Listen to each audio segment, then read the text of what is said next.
नमस्कार, मैं प्रद्युमन जोशीला बीजेपी के गढ़ में खट्टर सैनी सरकार को ललकारेंगे दिग्विजय चौटाला। जी हां, भारतीय जनता पार्टी के गढ़ एक ऐसा इलाका जो लगातार बीजेपी को जिता रहा है। लोकसभा का चुनाव हो चाहे विधानसभा का चुनाव हो। इलाके का नाम करनाल।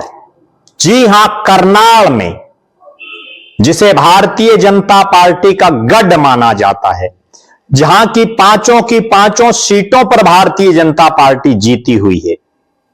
सांसद भी लगातार पिछली 3 योजनाओं से वहां भारतीय जनता पार्टी के जीत रहे हैं।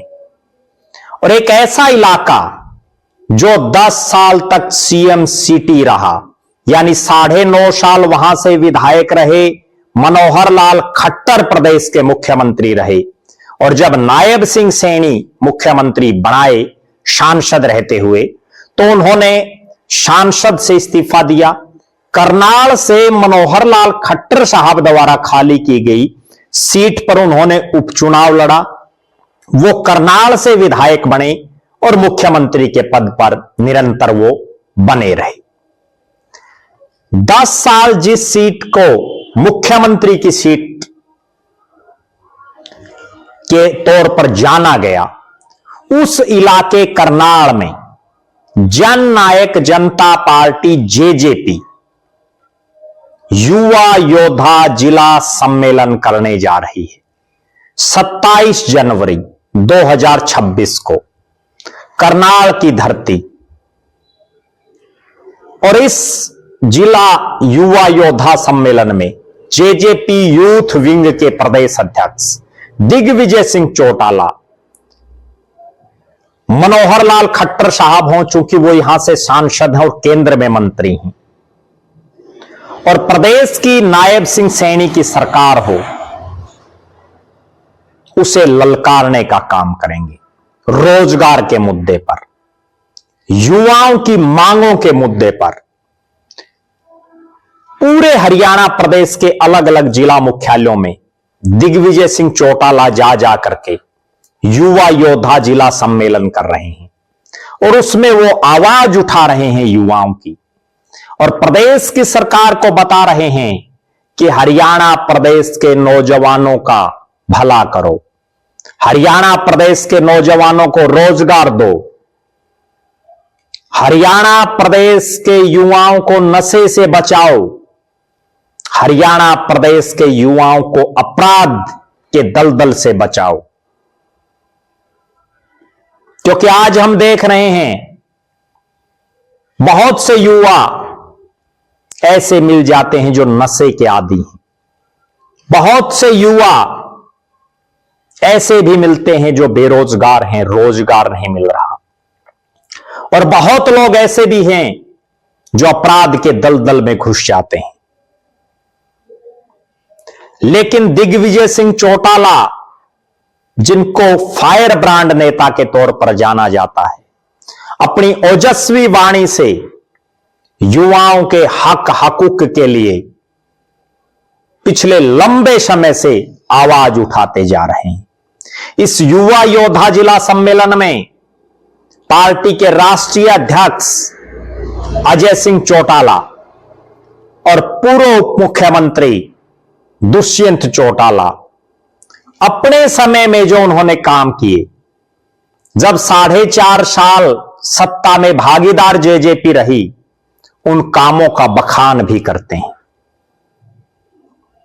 जननायक जनता पार्टी, जिसे युवाओं की पार्टी कहा जाता है, क्योंकि आज भी वो दिन याद है जब 9 दिसंबर 2018 को जींद के पांडु पिंडारा की ऐतिहासिक पावन पवित्र धरा पर हजारों हजार जुनूनी युवाओं के दमखम पर दुष्यंत दिग्विजय की जोड़ी ने अपने पिता अजय सिंह चौटाला के नेतृत्व में हजारों हजार साथियों के दमखम पर जननायक जनता पार्टी बनाई थी। युवाओं के दम पर, बुजुर्गों के आशीर्वाद से, माताओं के आशीर्वाद से 10 महीने में 10 सीटें जेजेपी जीती। एक बार फिर से प्रदेश के युवाओं को जेजेपी से जोड़ने के लिए दिग्विजय चौटाला मिशन 2029 की तैयारियों को लेकर के 2029 में अपने दम पर सरकार बनाने का जज्बा लेकर के नौजवानों में एक नई ऊर्जा का संचार भरने के लिए हर जिला हेडक्वार्टर पर जा रहे हैं। और करनाल इसलिए महत्वपूर्ण है क्योंकि इस इलाके में ना कांग्रेस का कोई बहुत लंबा चौड़ा प्रभाव है, ना इंडियन नेशनल लोकदल का कोई विशेष प्रभाव है, ना आम आदमी पार्टी का कोई विशेष प्रभाव है। यहां अगर किसी एक दल का प्रभाव है तो वो इंडियन नेशनल, वो भारतीय जनता पार्टी है। और भारतीय जनता पार्टी के इस प्रभाव के चलते एक मजबूत विकल्प इस इलाके में जेजेपी बन सकती है। अगर जेजेपी 27 जनवरी के अपने इस युवा योद्धा जिला सम्मेलन को कामयाब कर लेती है तो निश्चित तौर पर आने वाले समय में पार्टी के जो अलग अलग जिलों में अन्य कार्यक्रम होने हैं उनमें भी नौजवानों को ताकत मिलेगी। वो और ज्यादा जोश जज्बे के साथ पार्टी की मजबूती के लिए काम करेंगे। आप दर्शकों की क्या राय है?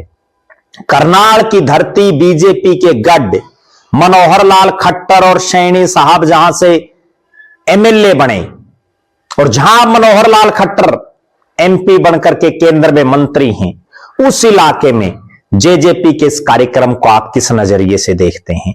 दिग्विजय सिंह चौटाला जिस तरह से मेहनत कर रहे हैं उसको लेकर के भी अपनी बेबाक राय जरूर रखें।